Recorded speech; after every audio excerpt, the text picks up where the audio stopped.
السلام علیکم۔ بحیرہ عرب میں سسٹم اچانک بن گیا، ہواؤں کا رخ تبدیل، کراچی میں بھی بارش کا امکان، شہری تیاری پکڑ لیں، ماہرین موسمیات نے خوشخبری سنا دی۔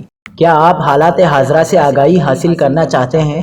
خبر کے پیچھے چھپے اصل حقائق جاننا چاہتے ہیں تو ابھی سبسکرائب کیجئے جلمل پاکستان کو اور ساتھ ہی گھنٹی کے نشان پر کلک کر دیں۔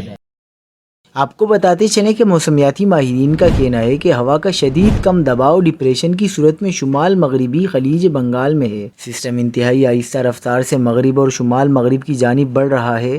دوسری جانب صوبائی disaster management authority PDMA Sindh نے 31 جولائی سے 2 اگست تک بارشوں اور اربن فلڈنگ کا الرٹ جاری کر دیا۔ DG PDMA کے مطابق محکمہ موسمیات نے سندھ میں گرج چمک کے ساتھ بارش کا امکان ظاہر کیا، جس کے تحت کراچی، حیدرآباد، میرپور خاص میں تیز بارشیں متوقع ہیں۔